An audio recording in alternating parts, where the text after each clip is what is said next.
Salam sejahtera kepada Anda semua. Saya ada satu berita yang sangat penting yang saya minta kawan-kawan semua yang menonton video ini kasih share lah kepada kawan-kawan yang memang ada mindset untuk mau buat bisnes. Syarat dia mesti ada mindset mau buat bisnes, okey? Jadi saya minta tolong kepada kawan-kawan semua kasih share ini berita supaya semua orang tahu bagaimana untuk dapat mengembangkan lagi bisnes kamu orang lah. Kepada semua yang suka berbisnes tapi macam susah ini, tidak modal lagi pula ini. Begitu.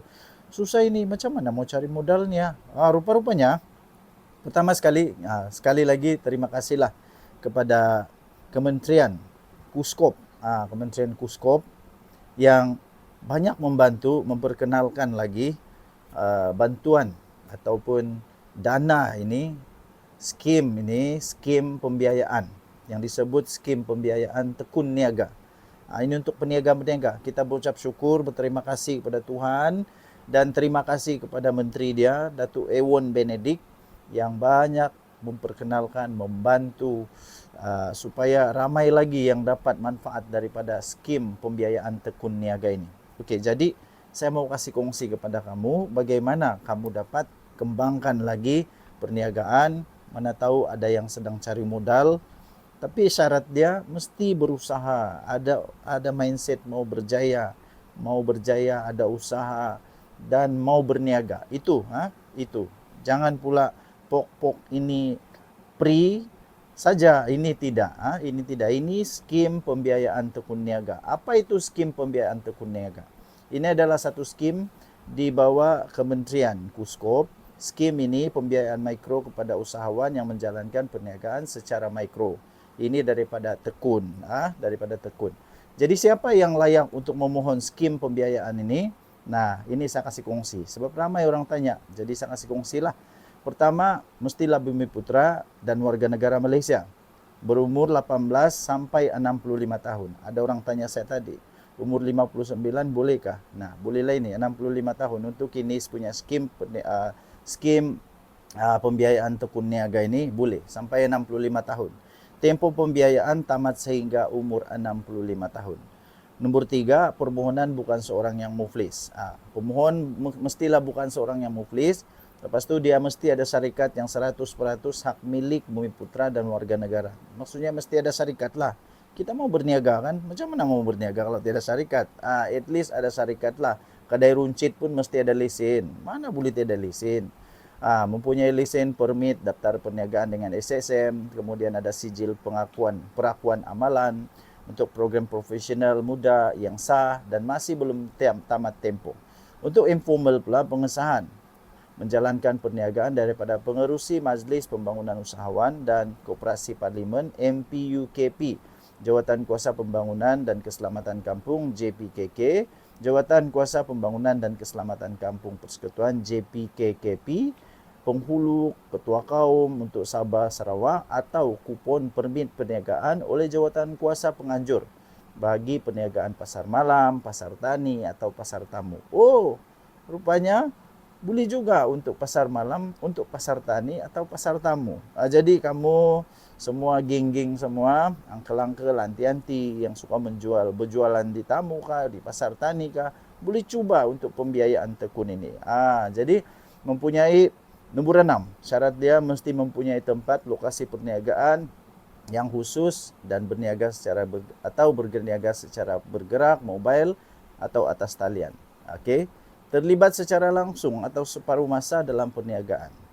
Nombor 8, ini satu pembiayaan bagi satu isi rumah.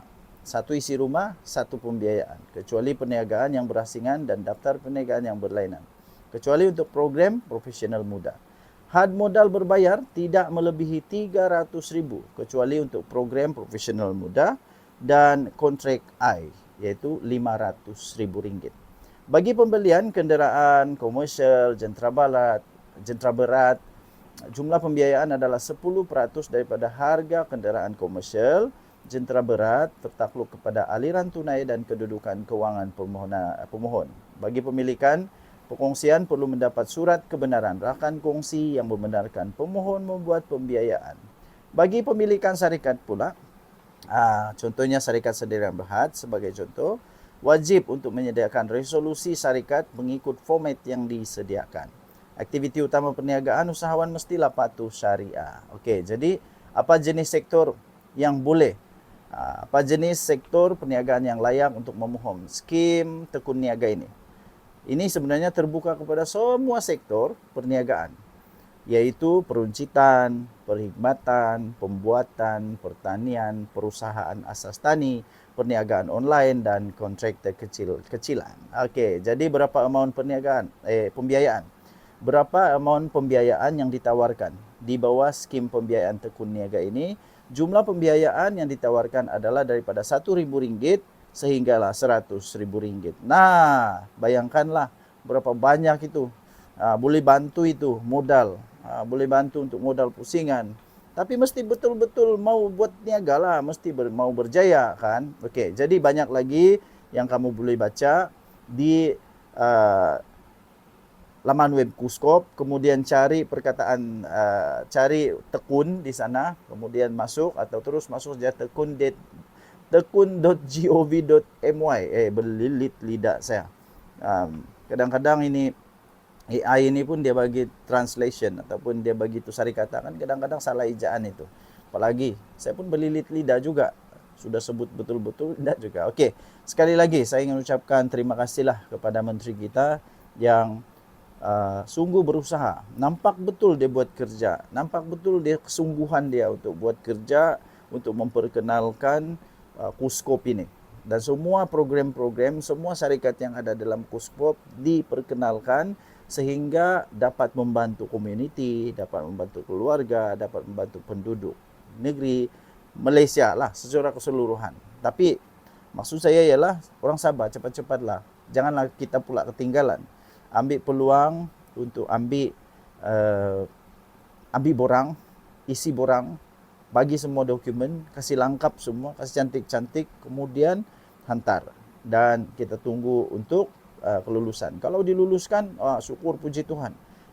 Banyak itu, sampai 100,000 itu maksimum. Ya, dapat membantu itu untuk modal. Jadi jangan kasih lama. Okey, sekali lagi terima kasih kepada Datuk Ewan Benedict yang memang tip-top dalam buat kerja. Kita harap dia akan terus dapat menjadi menteri, sebab dia buat kerja. Bagi saya satu saja. Menteri ini mesti pandai buat kerja. Mana boleh jadi menteri kalau tidak pandai buat kerja? Lagi teruk kalau dia tidak tahu kenapa dia punya posisi. Lagi teruk begitu, kan? Jadi sekali lagi jangan kasih lama, cepat-cepat ambil peluang. Okey? Kalau kamu ada soalan, terus boleh kasih komen atau kamu boleh masuklah di dalam laman web Kuskop atau di tekun.gov.my. Okey, kita jumpa lagi. Jangan lupa komen anda, kasih share kepada kawan-kawan supaya dorang pun tahu ada cara untuk dapat modal bagi mereka yang ada mindset untuk berjaya dalam bisnes, ada usaha, rajin, sungguh-sungguh dan tidak mudah putus asa. Okey, kita jumpa lagi.